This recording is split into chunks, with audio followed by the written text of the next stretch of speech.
Hey, what's new and exciting? It's Kevin O'Shaughnessy here, and today we are going to talk about how to stand with the guitar. I'm going to demonstrate three different guitars. The first one's going to be a Les Paul, the second one's going to be a BC Rich Strat-style electric, the last one is going to be my Ovation acoustic.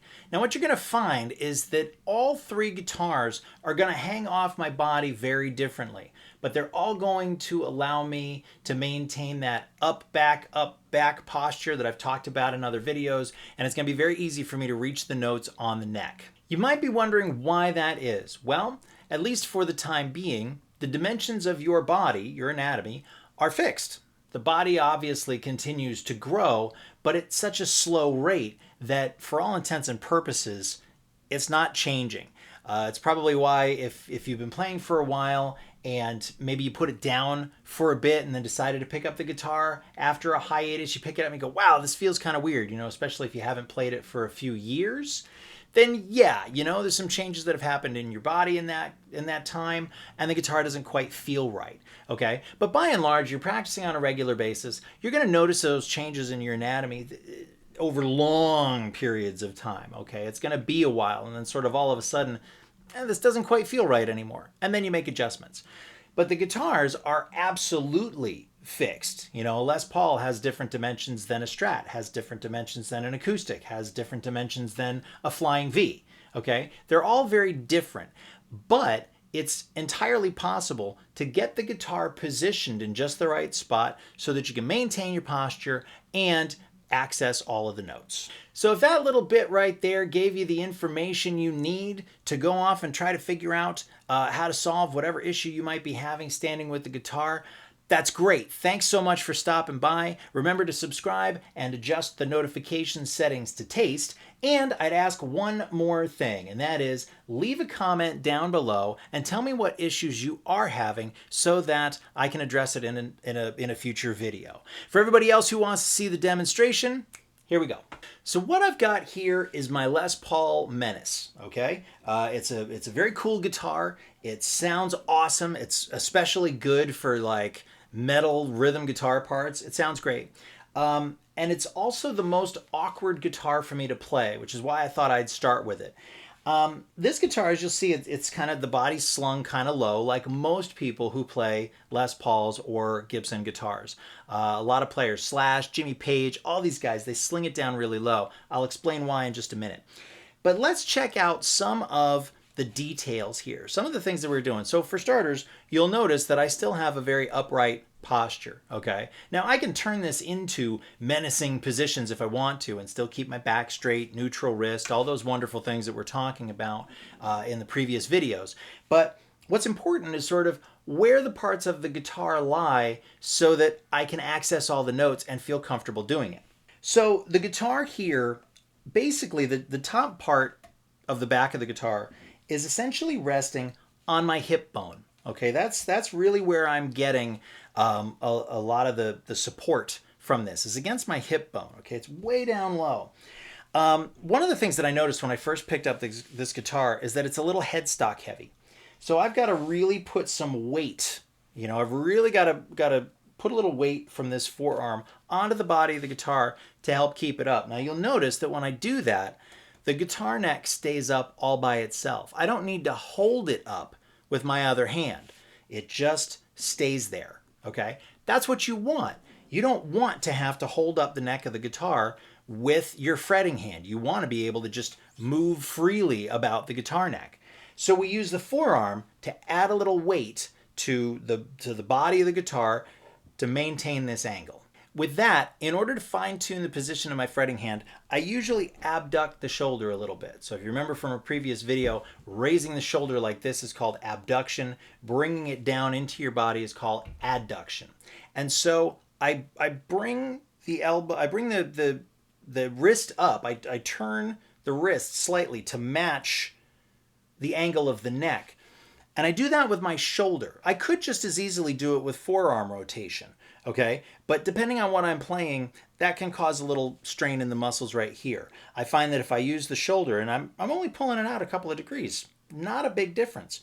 Pulling it out a little bit here allows me to keep my hand parallel with the neck, keeps everything nice and smooth. One of the other things I've noticed about people who use Les Pauls in particular, and the reason I think that they sling them in this such an extreme angle, has to do with where the controls are. Now, when you're strumming, most of the time you're using everything. You're using your shoulder, you're using your elbow and the wrist, and it basically keeps the pick pretty much in a straight line. Okay, if I add the guitar more parallel to the floor like this, well, now I've got to flex my elbow up to get to this control. And now I've got to really extend the arm in order to get to these controls down here. However, if the guitar is on an angle like so, it puts the pickup selector switch and the knobs almost in the same straight line as my strumming pattern. A quick deviation this way and I can flip the switch up or down, and a little bit of an extension along the same path allows me to reach those controls with a little bit more ease. Next up, we've got the Strat-style guitar, and you'll notice that the angle that I use for this one is not nearly as extreme. The reason for that has to do with this bevel on the back of the guitar, okay? It's meant basically so you can kind of lean over it like this, which can be comfortable if you're sitting down with it, but I don't find it terribly useful when I'm standing. Again, I want to keep an upright posture to make sure that I'm not injuring anything in my neck or my back or anything like that. So that's not terribly helpful. So it's this spot right about here, right underneath that bevel, that, like the Les Paul, rests against my hip. Okay, this pretty much helps keep the guitar from falling forward or falling backward in any strange ways. And you'll also notice that, unlike the Les Paul, this is a much better balanced guitar. The Les Paul was a little headstock heavy, so I had to put a lot of weight here to maintain the proper neck angle. But this one doesn't require nearly the weight. Plus, all of the controls here are in one spot, so I don't have to keep it at an extreme angle to make everything easy to reach. It's all right under my hand.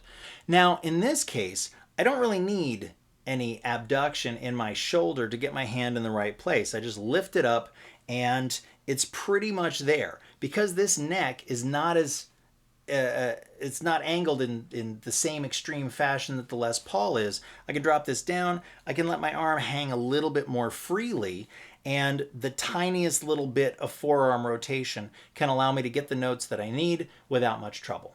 Okay, so here is my Ovation guitar. And what makes this one a little stranger than other acoustic guitars, if you're not familiar, is the fact that it's got a rounded back. All right, hopefully you can see that. It's got this bowl-shaped back to it instead of the flat back that you find on traditional acoustic guitars. And I personally think it's fantastic. It provides for a very well-balanced sound, not too bright, not too bassy. It amplifies really, really well, but it can be awkward to play if you don't know exactly sort of where to put it. So you'll notice, first and foremost, it's really high up, especially compared to the Les Paul, but even compared to the BC Rich. The Les Paul was slung way down low, the BC Rich was kind of in the middle, and the Ovation is up pretty high. In fact, if I was to be sitting down with this guitar, right, stupid human tricks, do this on one foot kind of thing, but if I was sitting down with it, this is about where it would be, right? You'll notice I drop my leg, and the guitar doesn't move much. So what I do with this, and the reason it's up so high, is because this bowl right here, since this whole thing is curved, there's no real good place to set it on my hip. So that doesn't really work. But it does fit right here on the corner of my abdomen. It works pretty well. So that's a pretty comfortable spot.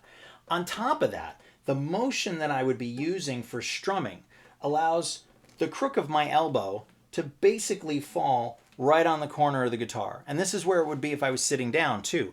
All I need to do is just stand up with it and I'm in the same position. Again, I can access all of the notes, and I do need to flex the shoulder a little bit, get the hand a little bit more forward so that I can get to the neck. This is not a draining move, a tiring muscle move at all, to just sort of hold the arm out like this.